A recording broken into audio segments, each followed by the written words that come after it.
नमस्कार साथियों, Gurukul online classes के तहत चलाई जा रही हमारी मुहिम वादा वर्दी के तहत मैं आप सभी का एक बार फिर से हार्दिक स्वागत और अभिनंदन करता हूं। साथियों, आगामी परीक्षा को ध्यान में रखते हुए कुछ ऐसे छात्रों के लिए जो कि किसी भी कारण से, चाहे वो आर्थिक हो और चाहे वो अन्य किसी पारिवारिक कारणों के कारण, जो अपनी परीक्षा को तैयारी यहाँ संस्थान में आकर तैयारी करने में सक्षम नहीं है, उनको ध्यान में रखते हुए हमारी संस्थान द्वारा ये एक प्रयास किया गया है, जिसके तहत हम हफ्ते में 5 दिन आपके सामने महत्वपूर्ण प्रश्नों के साथ उपस्थित होते हैं। तो साथियों, उसी क्रम में आज के अपने इस अंक में हम कुछ और महत्वपूर्ण प्रश्नों के साथ आपके सम्मुख रूबरू हो रहे हैं। तो आइए अपनी आज की चर्चा को प्रारंभ करते हैं और देखते हैं आप आज की चर्चा का पहला प्रश्न। तो हमारी आज की चर्चा का पहला प्रश्न जो कि साथियों संबंधित है, वर्णमाला से संबंधित है। और वो प्रश्न साथियों देखिए क्या कह रहा है कि निम्नलिखित में से कौन सा मूल दीर्घ स्वर है। मूल दीर्घ स्वर है। विकल्प ए आ, बी ई, सी ऊ और डी उपर्युक्त सभी। तो साथियों देखिए, बहुत अच्छे से हम लोग जानते हैं प्रश्न को। देखिए, एक प्रश्न साथियों बनता है किससे? एक प्रश्न बनता है दीर्घ स्वर से। साथियों देखिए, दीर्घ स्वर, अगर दीर्घ स्वर की चर्चा करें तो आप सभी जानते हैं दीर्घ स्वरों की संख्या कितनी होती है? 7 होती है। लेकिन साथियों यहां पर देखिए, दीर्घ स्वर ना पूछ करके आपसे पूछ क्या रहा है? मूल दीर्घ स्वर पूछ रहा है। तो इसका मतलब क्या होगा? ये दीर्घ स्वरों की संख्या चर्चा नहीं कर रहा है साथियों। तो अगर देखते हैं तो दीर्घ स्वरों का विभाजन, दीर्घ स्वरों का हम विभाजन पुनः 2 रूपों में देखते हैं, जो कि क्या होता है? एक होता है मूल दीर्घ स्वर, एक होता है मूल दीर्घ स्वर, और दूसरा साथियों इसका विभाजन होता है संयुक्त स्वर। दूसरा कहलाता है संयुक्त स्वर। अब साथियों अगर हम देखें तो मूल दीर्घ स्वरों की संख्या जो होती है वो 3 होती है और संयुक्त दीर्घ स्वरों की संख्या 4 होती है। अगर हम बात करें मूल दीर्घ स्वरों की तो साथियों ये होते हैं आ, ई, ऊ, और अगर हम बात करें संयुक्त स्वर की तो साथियों होते हैं ए, ऐ, ओ, औ। तो साथियों देखिए, अब यहाँ पर प्रश्न आपका क्या बनना है? मूल दीर्घ स्वर के बारे में पूछ रहा है, जो कि यहाँ पे क्या है? आ, ई और ऊ, और विकल्प में आ, ई, ऊ दिया हुआ है। तो यानी कि हमारा आंसर होगा उपर्युक्त सभी। इस प्रश्न का आंसर हो जाएगा विकल्प डी। ठीक है। हमारा अगला प्रश्न है निम्नलिखित में से शुद्ध वर्तनी वाला शब्द है।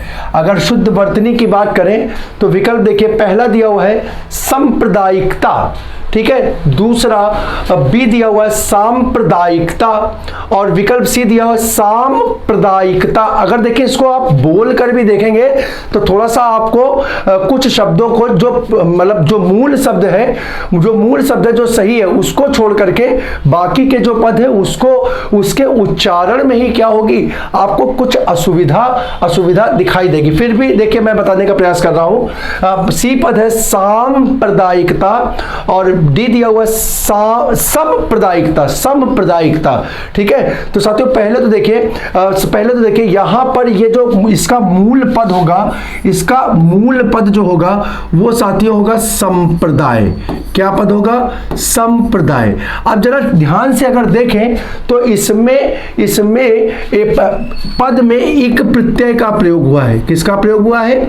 इक प्रत्यय का प्रयोग हुआ है। और साथियों इक प्रत्यय से संबंधित हमने आपको महत्वपूर्ण जानकारी बताई थी कि जब भी किसी पद में इक प्रत्यय का प्रयोग होता है तो पद में प्रयुक्त लघु वर्ण को हम किसमें?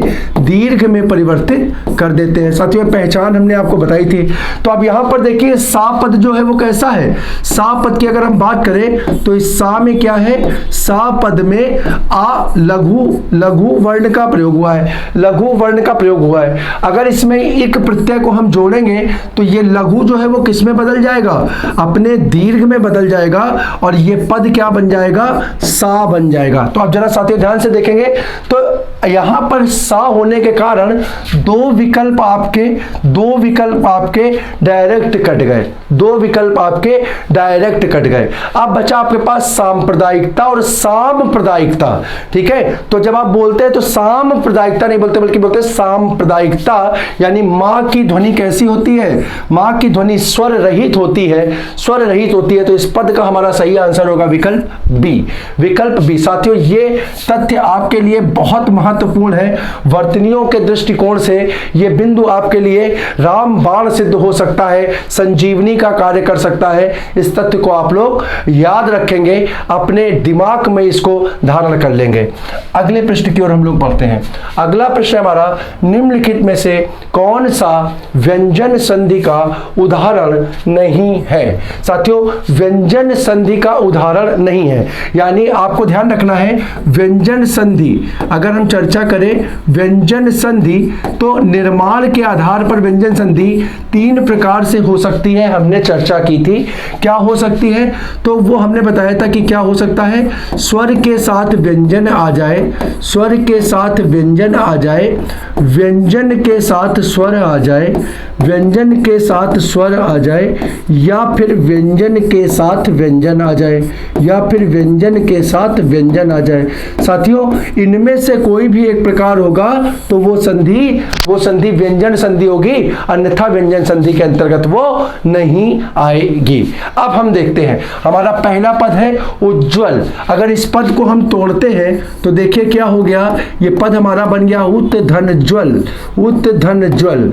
अगर हम बात करें तो यहां पर देखिए पहले पद का अंतिम वर्ण क्या है साथियों, व्यंजन है, और दूसरे पद का प्रारंभिक वर्ण भी क्या है, व्यंजन है। तो ये पद हमारा व्यंजन संधि का होगा, यानी आंसर हमारा ये नहीं होगा, आंसर हमारा ये नहीं होगा। इसी प्रकार साथियों अगर इस पद को हम तोड़ें तो साथियों देखिए ये पद हमारा क्या बना, ये पद हमारा बनेगा ऋक धन वेद, ऋक धन वेद। और साथियों यहां भी देखिए तो पहले पद का अंतिम वर्ण व्यंजन और दूसरे पद का प्रारंभिक वर्ण भी व्यंजन, यानी ये भी क्या होगा, ये भी दोनों पदों पर व्यंजन आने के कारण व्यंजन संधि होगी, यानी ये भी हमारा आंसर नहीं होगा, नहीं होगा। अगर हम बात करें इसकी तो यहाँ पे उच्चारण शब्द में देखिए ये पद टूटेगा उत धन चारण में, उत धन चारण में, और यहाँ पर भी देखिए दोनों पदों पर क्या मिला, दोनों पदों पर व्यंजन मिला, तो ये भी हमारा आंसर नहीं होगा। बचा हमारा विकल्प 4, वही हमारा आंसर होगा। कैसे, तो देखिए जब इस पद को आप तोड़ते हैं तो यहाँ पर यह पद टूटता है तथा धन अपि, तथा धन अपि। अब देखिए पहले पद का अंतिम वर्ण जो है, पहले पद का अंतिम वर्ण है वो क्या है, स्वर है। क्या है, स्वर है, क्योंकि देखिए अंत में क्या आ रहा है, आ का प्रयोग हो रहा है। किसका प्रयोग हो रहा है, आ का। और दूसरे पद का प्रारंभ भी साथियों किससे हो रहा है, दूसरे पद का प्रारंभ भी आ से हो रहा है, जो कि क्या है, स्वर है। यानी यहां पर देखिए दोनों पदों पर क्या मिल गया, दोनों पदों पर स्वर मिल गया, दोनों पदों पर स्वर मिल गया। तो इसके मेल से होने वाली संधि साथियों क्या कहलाती है, वो स्वर संधि कहलाती है। क्या कहलाती है, स्वर संधि कहलाती है। तो इस प्रकार से हमारे प्रश्न का आंसर होगा विकल्प डी। विकल्प डी जो है वो, विकल्प डी जो है वो व्यंजन संधि का नहीं बल्कि स्वर संधि का उदाहरण होगा। साथियों कमेंट में आप हमें लिख करके बताएंगे कि जो हमारा तथापि है वो कौन सी स्वर संधि के द्वारा निर्मित हुआ है, किस स्वर संधि के द्वारा इसका निर्माण हुआ है। अगले प्रश्न की ओर अगर हम लोग बढ़े तो हमारा अगला प्रश्न है, सेना नायक में समास है, सेना नायक में समास है। विकल्प ए द्विगु, विकल्प बी अव्ययी भाव, सी द्वंद्व और डी तत्पुरुष। तो साथियों जब हम सेना नायक को देखते हैं तो इस पद का जब हम विग्रह करते हैं तो ये बन जाएगा सेना का नायक, सेना का नायक। अब यहां पर देखिए साथी ये दो पद जो है, दो पद जो है इनके बीच में का पद का प्रयोग हुआ है, और ये का पद जो है ये विभक्ति से संबंधित संबंधित है, विभक्ति से संबंधित है, जिनका प्रयोग किसमें होता है, जिनका प्रयोग कारकों में होता है। और साथियों आप लोग जानते हैं कि कारक और विभक्ति से संबंधित समास जो होता है वो हमारा तत्पुरुष समास होता है। कौन सा होता है? तत्पुरुष समास होता है। तो इस प्रश्न का हमारा सही आंसर होगा विकल्प डी, तत्पुरुष समास। अगला प्रश्न है हमारा, अगला प्रश्न है अप उपसर्ग। अप उपसर्ग दिए गए विकल्पों में से किसके साथ प्रयुक्त हो सकता है? साथियों प्रश्न ये पूछ रहा है कि नीचे जो 4 विकल्प दिए हुए हैं उसमें उपसर्ग के रूप में अप का प्रयोग करके किससे शब्द का निर्माण हो सकता है? तो साथियों ज्यादा कुछ नहीं करेंगे, इन शब्दों के साथ हम अप उपसर्ग का प्रयोग करते हैं और देखते हैं क्या कोई पद निर्मित होता है। तो साथियों जब राम के साथ करते हैं तो देखिए ये बनता है अपराम। और साथियों ऐसा कोई भी पद नहीं होता है। अगर हम राम के साथ करें तो साथियों ध्यान रखिएगा, राम के साथ अवि उपसर्ग का प्रयोग करते हैं तो अविराम शब्द बनता है। क्या बनता है? अविराम शब्द बनता है। ठीक है, अविराम शब्द बनता है। इसी प्रकार से देखिए यहां पर मान के साथ जब करेंगे तो बिल्कुल अप उपसर्ग का प्रयोग करते हैं तो शब्द बनता है अपमान, और ये हमारा पद होता है मान का विलोम। ध्यान रखिएगा, मान का विलोम जो होता है वो क्या होता है साथियों? अपमान होता है। तो इस प्रश्न का आंसर हमारा यही होगा, विकल्प बी हमारा इस प्रश्न का आंसर हो जाएगा। हम अपने बाकी के विकल्पों को भी अगर देखें तो जय पद के साथ अगर हम करते हैं, जय पद के साथ अगर हम आप का प्रयोग करते हैं तो अपजय हो जाता है। अपजय साथियों कोई पद नहीं होता है, कोई पद नहीं होता है। इसी प्रकार से रण पद के साथ अगर हम उपसर्ग का प्रयोग करते हैं तो अपरण शब्द भी किसी प्रकार का पद नहीं होता है। अपरण शब्द भी किसी प्रकार का पद नहीं होता है। तो हमारा सही आंसर होता है विकल्प बी, अपमान जो है वो एक सार्थक शब्द का निर्माण करता है अप उपसर्ग के प्रयोग के द्वारा। अगले प्रश्न की अगर हम चर्चा करें तो हमारा अगला प्रश्न है निम्न में से ई प्रत्यय से निर्मित शब्द कौन सा नहीं है? कौन सा नहीं है? साथियों प्रश्न को भी थोड़ा ध्यानपूर्वक पढ़ेंगे।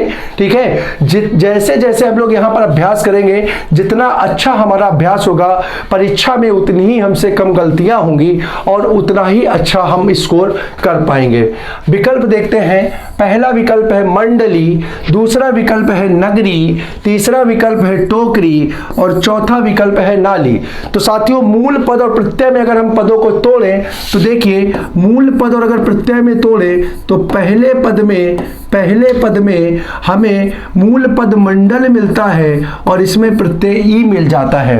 इसी प्रकार से जब दूसरा पद देखते हैं तो इसमें मूल पद नगर मिलता है और प्रत्यय के रूप में ई मिल जाता है।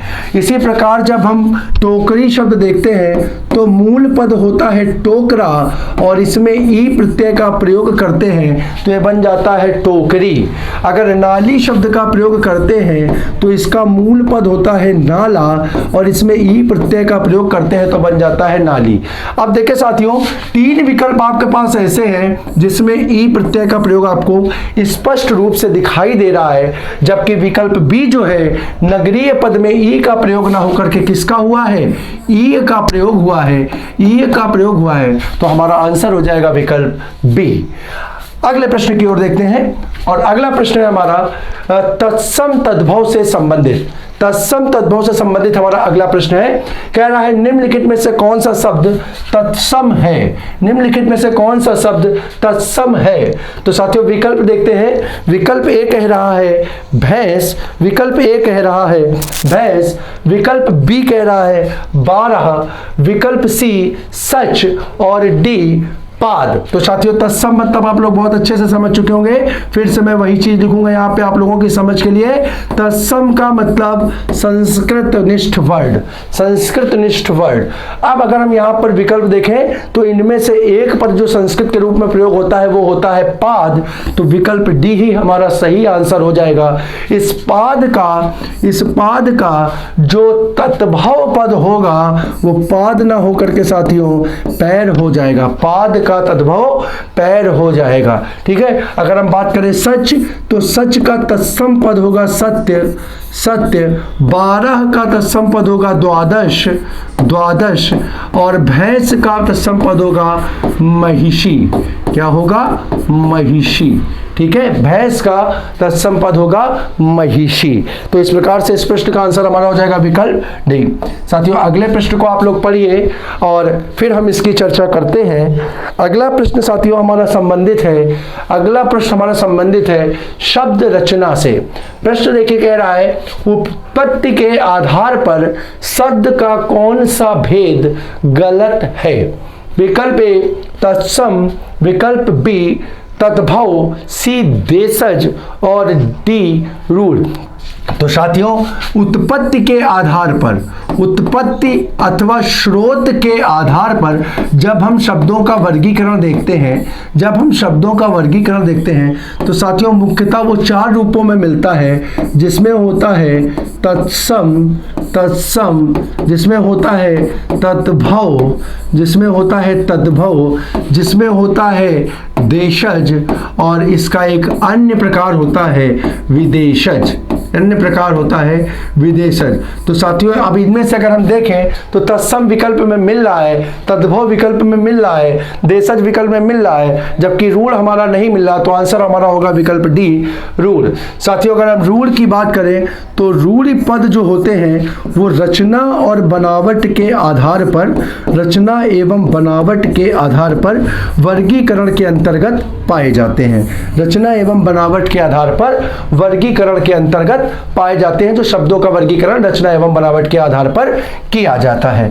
साथियों, यहां पर एक प्रश्न आपका मेरे सामने और है कि जब रचना और बनावट के आधार पर शब्दों का वर्गीकरण करते हैं, रचना और बनावट के आधार पर शब्दों का वर्गीकरण करते हैं, तो वह कितने प्रकार से होता है? इसको आप लोग कमेंट में लिख करके बताएंगे। आप लोगों का कमेंट जो है वो हमारे लिए उत्साह का कार्य करेगा, वो हमें ये बताता चलेगा कि आप लोग परीक्षा को लेकर के कितने सजग और जागरूक हैं। ठीक है, आप लोग हमारे वीडियो को कितना देख रहे हैं, ये इसके द्वारा हमें पता चलता रहेगा। ठीक है, तो इस प्रश्न का आंसर आप लोग हमें देंगे कि रचना एवं बनावट के आधार पर शब्दों का वर्गीकरण कितने प्रकार से किया गया है। अगले प्रश्न की अगर चर्चा करें तो अगला प्रश्न हमारा है निम्नलिखित में से कौन सा समूहवाचक संज्ञा है? विकल्प ए उगाई, विकल्प बी सजावट, विकल्प सी कुंज और विकल्प डी पुस्तक। तो साथियों, इस प्रश्न का सही उत्तर होगा विकल्प सी कुंज। समूह, समूह अथवा समुदायवाचक संज्ञा जो होती है, समूह अथवा समुदायवाचक संज्ञा जो होती है वो एक जैसे ही पदों के, एक जैसे ही पदों के एक से अधिक लोगों के समूह का नेतृत्व करती है या समुदाय के बारे में बोध कराती है। तो ऐसे पदों में कौन सी संज्ञा होती है? ऐसे पदों में समूह अथवा समुदायवाचक संज्ञा होती है। और कुंज पद जो है वो एक से अधिक के समूह को निरूपित करता है, अतः वो समूहवाचक संज्ञा का पद हो जाएगा। तो इस प्रकार से इस प्रश्न का आंसर हमारा होगा विकल्प सी। अगले प्रश्न को अगर हम देखते हैं तो वो प्रश्न कह रहा है उसने पत्र लिखा रेखांकित शब्द का सर्वनाम भेद है। विकल्प ए निजवाचक सर्वनाम, बी पुरुषवाचक सर्वनाम, सी निश्चयवाचक सर्वनाम और डी संबंधवाचक सर्वनाम, संबंधवाचक सर्वनाम। तो साथियों, यहां देखिए उसने पद की अगर बात की है, उसने पद की बात की है और यहां पर उसने पद को अगर हम देखते हैं तो उसने पद में पुरुषवाचक सर्वनाम होगा, पुरुषवाचक सर्वनाम होगा। साथियों, इसकी पहचान कैसे हो सकती है? तो ध्यान रखिएगा, अगर कर्ता के साथ ने प्रत्यय का प्रयोग होता है, कर्ता पद के साथ ने प्रत्यय का प्रयोग होता है, तो वहां पर साथियों पुरुषवाचक सर्वनाम पाया जाता है। पुरुषवाचक सर्वनाम पाया जाता है। यहाँ पर कर्ता पद उसने है जिसके साथ ने पद का प्रयोग हो रहा है, जिस कारण इस पद में पुरुषवाचक सर्वनाम होगा। साथियों, एक प्रश्न आपके लिए यहाँ पर और है, एक प्रश्न यहाँ पर और है। हम आपसे जानना चाहेंगे, हमने कई बार चर्चा की है कि पुरुषवाचक सर्वनाम जो होता है, पुरुषवाचक सर्वनाम जो होता है उसके कितने भेद होते हैं या कितने प्रकार से उसको बांटा जाता है। इसको भी आप लोग कमेंट में बताते चलेंगे तो हम इस बात से आश्वस्त हो जाएंगे कि आपकी तैयारी जो है वो सही दिशा की ओर अग्रसरित है, ठीक चल रही है। अगले प्रश्न का अगर मैं देखूं तो अगला प्रश्न कह रहा है, भला मैं क्या कर सकता हूं। वाक्य में भला शब्द है, वाक्य में भला शब्द है। ए संज्ञा, बी सर्वनाम, सी विशेषण और डी अव्यय। तो साथियों, भला शब्द जो है, भला शब्द जो है इस वाक्य में अव्यय के रूप में प्रयुक्त हुआ है, अव्यय के रूप में प्रयुक्त हुआ है। बाकी के तीनों प्रश्न से असंगत हो जाएंगे, तो इस प्रश्न का आंसर हमारा हो जाएगा विकल्प डी। अगले प्रश्न की अगर हम चर्चा करें तो अगला प्रश्न हमारा पर्यायवाची से संबद्ध है। पूछ रहा है कामदेव का पर्यायवाची शब्द है। तो विकल्प देख रहे हैं, ए विडौजा, बी पिशुन, सी मार और डी अश्म।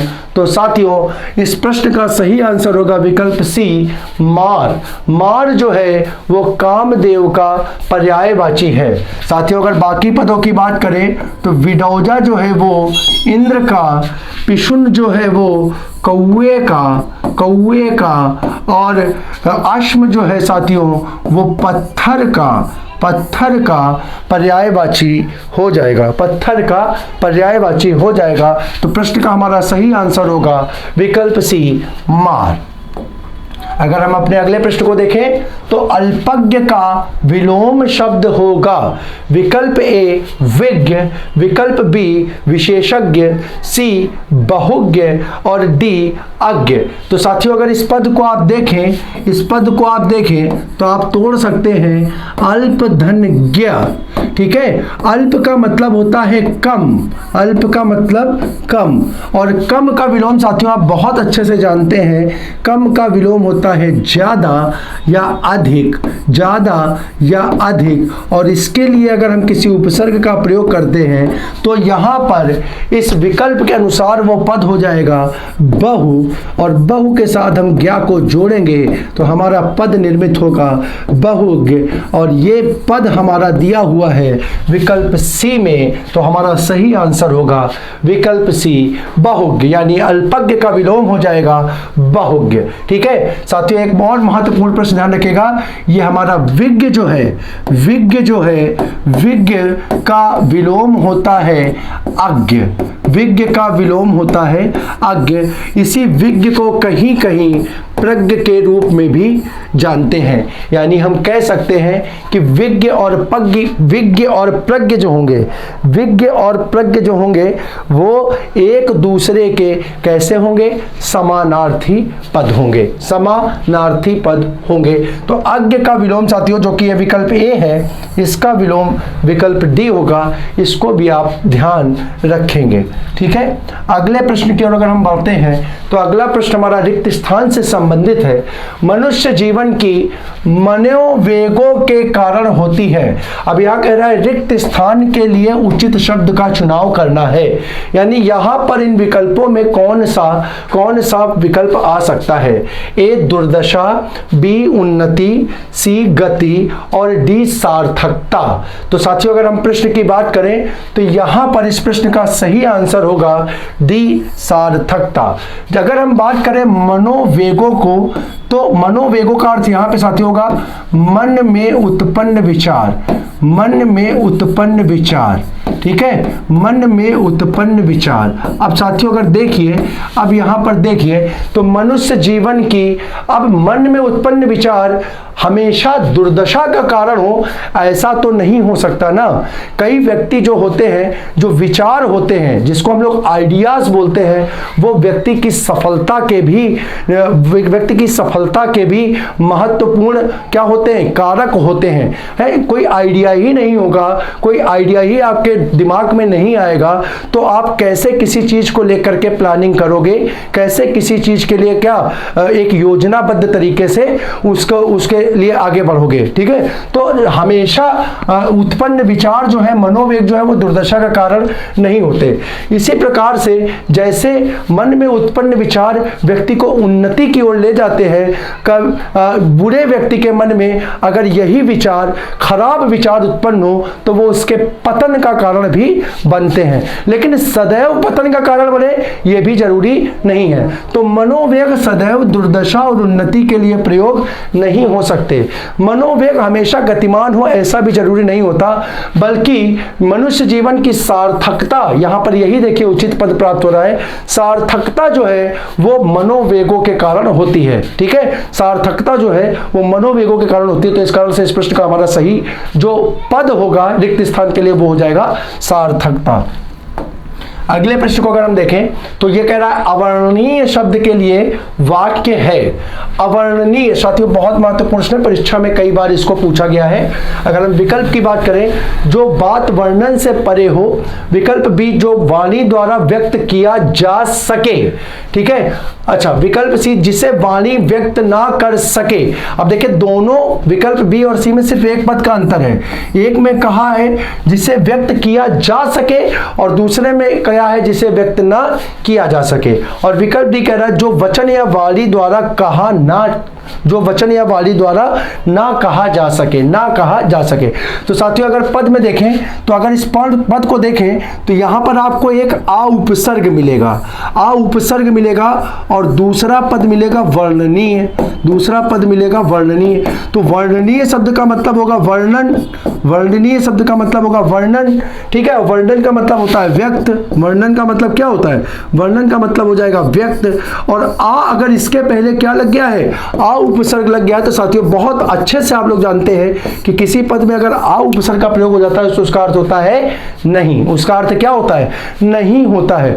तो यहां पर जाहिर सी बात है हमारा आंसर वही होगा जिसमें कि ना पद का प्रयोग होगा, यानी 1 और 2। ये तो हमारे आंसर नहीं है, ये तो हमारे आंसर नहीं है। तो हमारा सही आंसर इसमें बनेगा विकल्प सी, क्योंकि व्यक्त का मतलब वर्णन से होता है, वर्णन से होता है। तो इस पद का हमारा सही आंसर होगा विकल्प सी, जिसे वाणी द्वारा व्यक्त अथवा वर्णित न किया जा सके वो कहलाता है अवर्णनीय, अवर्णनीय। अगले प्रश्न की अगर हम चर्चा करें तो अगला प्रश्न है हमारा, जिस स्त्री के पुत्र और पति ना हो उस वाक्य के लिए एक शब्द होगा, उस वाक्य के लिए प्रयुक्त एक शब्द होगा। साथियों अगर हम अपने विकल्प की चर्चा करें तो देखिए हमारा विकल्प है ए अवीरा, विकल्प बी विधवा, सी असहाय और डी अकेल्या। तो साथियों यहां पर इस पद का हमारा सही आंसर जो होगा वो होगा विकल्प ए, विकल्प ए अवीरा। अवीरा ऐसी स्त्री को बोलते हैं जिसका पति और पुत्र दोनों ही जीवित नहीं होते। अगर हम बात करें विधवा तो साथियों ध्यान रखिएगा, विधवा का मतलब जिसका पति जीवित ना हो, पति जीवित ना हो। पुत्र से कोई लेना देना नहीं है, पुत्र हो भी सकता है और नहीं भी हो सकता है, लेकिन अगर पति जीवित नहीं होगा तो ऐसी स्त्री को हम लोग क्या बोलेंगे, विधवा बोलेंगे। असहाय का मतलब हो जाएगा साथियों जिसका कोई सहारा ना हो, जिसका कोई सहारा ना हो, जिसका कोई सहारा ना हो, जिसका कोई सहारा ना हो, ऐसी स्त्री क्या कहलाती है, असहाय कहलाती है। और अकेल्या जो होगा साथियों असंगत पद हो जाएगा, असंगत पद हो जाएगा। तो इस प्रकार से इस प्रश्न का हमारा सही आंसर होगा विकल्प ए अवीरा। ठीक है, अगले प्रश्न की ओर हम लोग बढ़ते हैं साथियों जैसा कि आप लोग देख पा रहे हैं कि वर्तमान का जो मौसम है इसमें गर्मी जो है वो इस प्रकार की है जिससे कि हमारे शरीर से जो है वो पसीना खूब निकल रहा है। तो हम अपने सभी व्यूअर से, अपने सभी साथियों से ऑनलाइन के माध्यम से अनुरोध करेंगे कि अपने शरीर में पानी की कमी ना होने दें। ठीक है, आप लोग अपने स्वास्थ्य का भी ध्यान रखें पढ़ाई के साथ साथ। ठीक है, क्योंकि एक कहावत कही जाती है कि अगर शरीर स्वस्थ है तो जीवन में आप सब कुछ पा सकते हैं। अंग्रेजी में साथियों एक कहावत कही जाती है, अंग्रेजी में एक कहावत कही जाती है if wealth is gone nothing gone, है ना, if wealth is gone nothing gone, if health is gone something gone, but if character is gone then everything is gone। तो देखिए साथियों, हम लोग महत्व जो है वो पैसे को कम देते हैं। पैसा, हम लोग कहते हैं पैसा गया तो कुछ नहीं गया, और अगर स्वास्थ्य गया तो कुछ गया, परंतु यदि चरित्र गया तो सब कुछ गया। तो ध्यान रखिएगा कि पढ़ाई के लिए आपके लिए बहुत इंपॉर्टेंट है कि आप स्वस्थ रहें। तो अपने स्वास्थ्य का भी ख्याल करेंगे और मौसम को ध्यान में रखते हुए अपने शरीर को उसके अनुकूल बनाने का प्रयास करेंगे। आइए अपने अगले प्रश्न की ओर हम लोग बढ़ते हैं, और हमारा अगला प्रश्न जो है, निम्नलिखित में से मिश्र वाक्य कौन सा नहीं है? मिश्र वाक्य कौन सा नहीं है? विकल्प ए, यह वही बच्चा है जिसे बैल ने मारा। ठीक है। विकल्प बी, यहाँ पर एक थोड़ी साथियों संशोधन करेंगे, यहाँ पर पूर्ण विराम का प्रयोग हम लोग कर लेते हैं। हाँ, अब देखते हैं हम लोग प्रश्नों की ओर। विकल्प बी है, एक विज्ञान गोष्ठी हुई जिसमें अनेक वक्ता बोले। ठीक है। विकल्प सी, वह परिश्रमी ही नहीं वरन ईमानदार भी है। और विकल्प डी, मैंने एक पुस्तक खरीदी जो नई है। तो साथियों यहाँ पर देखें तो यहाँ पर योजक पद के रूप में जिसमें वरन और जो शब्दों का प्रयोग हुआ है। ठीक है। तो साथियों ध्यान रखिएगा कि वरन पद का प्रयोग जो होता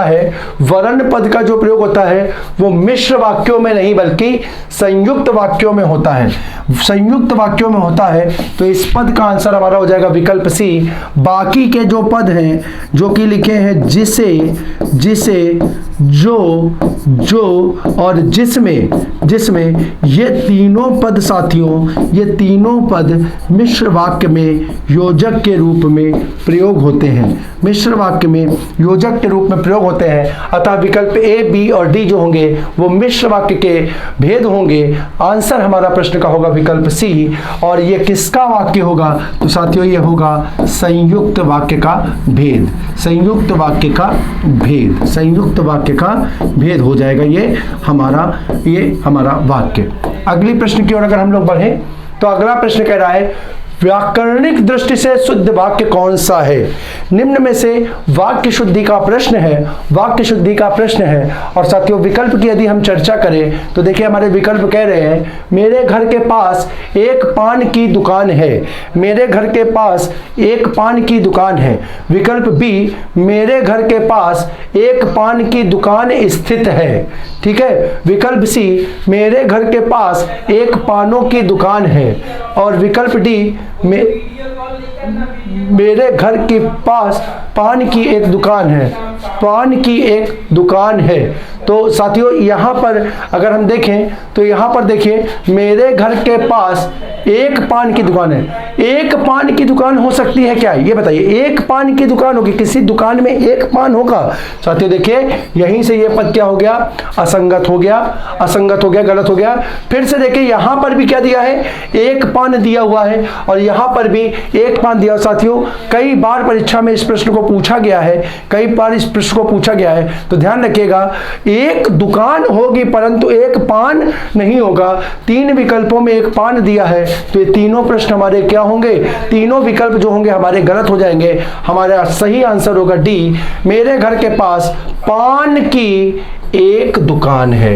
एक दुकान, हाँ एक दुकान में पान तो होगी, पान की दुकान क्या होगी? एक होगी। तो हमारा विकल्प होगा विकल्प डी सही होगा इस प्रश्न का उत्तर के रूप में। हाथ ना आना मुहावरे का सही अर्थ है। ठीक है। अब हाथ ना आना मुहावरे का सही अर्थ है, विकल्प ए, पकड़ में ना आना। बी, बहुत बड़ा होना। सी, हाथों का व्यायाम करना। और डी, हाथ फैलाना।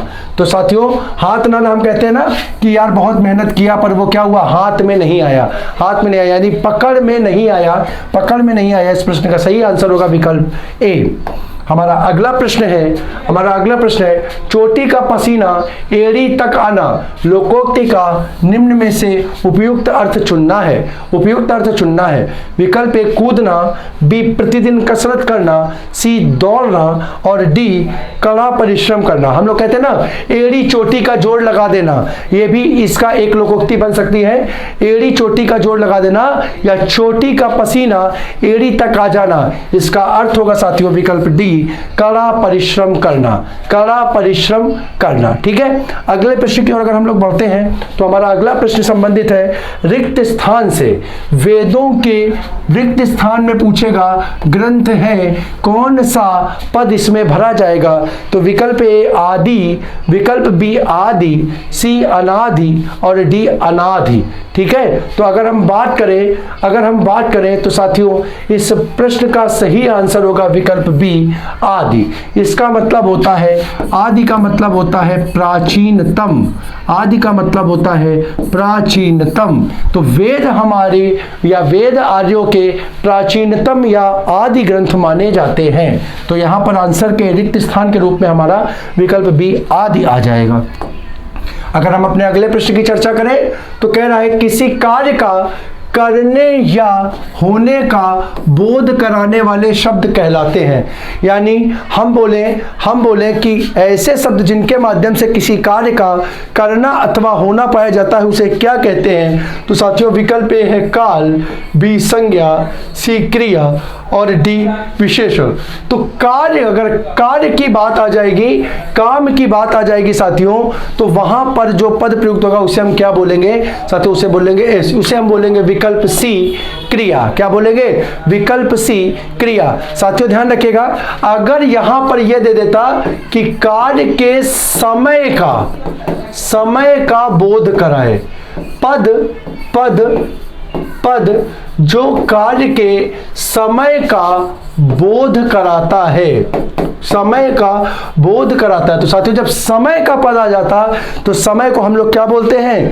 काल बोलते हैं। तो साथियों इस प्रश्न का आंसर हमारा क्या बन जाता? काल बन जाता। चूंकि इसने यहां पर समय नहीं पूछा है, कार्य के बारे में पूछा है, तो हमारे प्रश्न का आंसर होगा विकल्प सी क्रिया। अगले प्रश्न को हम देखते हैं, इतना दूध लाए हो।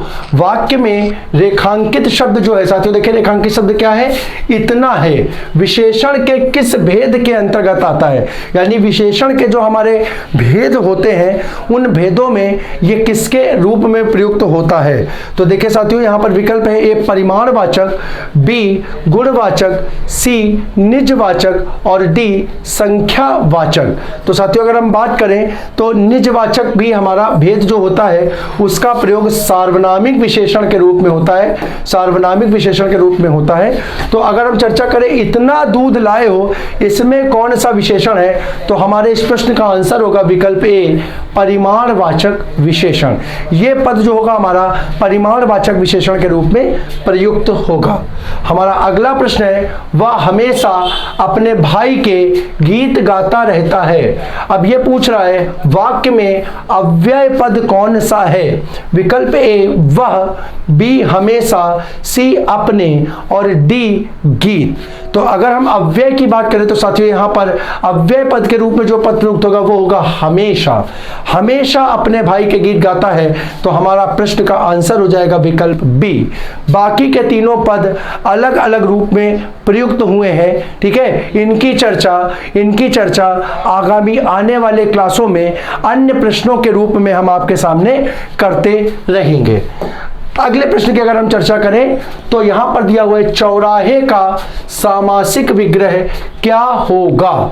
चौराहे का सामासिक विग्रह क्या होगा? विकल्प ए 4 राहों का हार, विकल्प बी 4 राहों का समाचार, विकल्प डी 4 राहों का समाहार और विकल्प डी 4 राहा। तो साथियों समाहार पद का मतलब होता है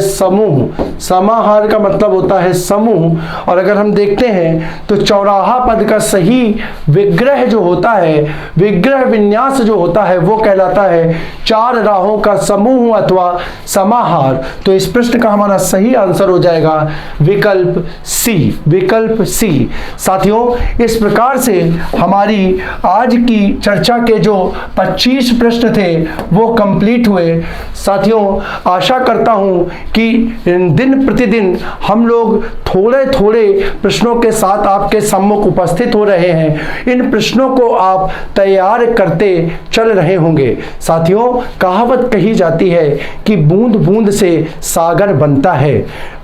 हम दिन प्रतिदिन 25-25 प्रश्नों के साथ आपके सामने उपस्थित हो रहे हैं। साथियों, विश्वास मानिए, परीक्षा में अभी 3 से 4 माह का वक्त कम से कम बाकी है। आप याद रखिए, आप इस चीज को कैलकुलेट करिए, अपने मन मस्तिष्क में इस चीज की कल्पना कीजिए कि अगर आप प्रतिदिन मात्र आधे घंटे 1 घंटे का समय दे करके, मात्र आधे 1 घंटे का समय दे करके इन प्रश्नों को डेली का डेली करते चले जाएंगे तो आखिरी में आपके सामने एक बहुत बड़ा हिंदी का पोर्शन तैयार हो चुका होगा।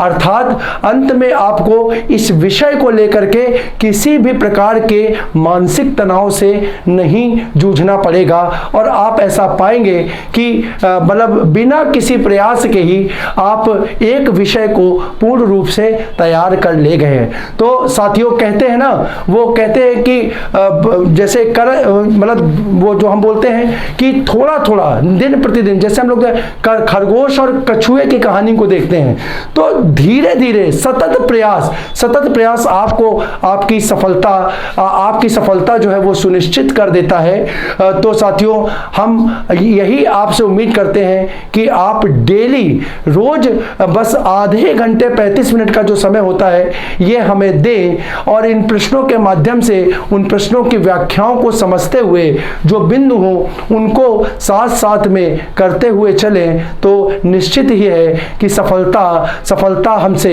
दूर नहीं होगी। तो साथियों, इसी कथन के साथ मैं आज की अपनी चर्चा को यहीं पर समाप्त करता हूं, इस वादे के साथ कि हम अगली क्लास में आपके सामने फिर से उपस्थित होंगे। आप सभी को जय हिंद।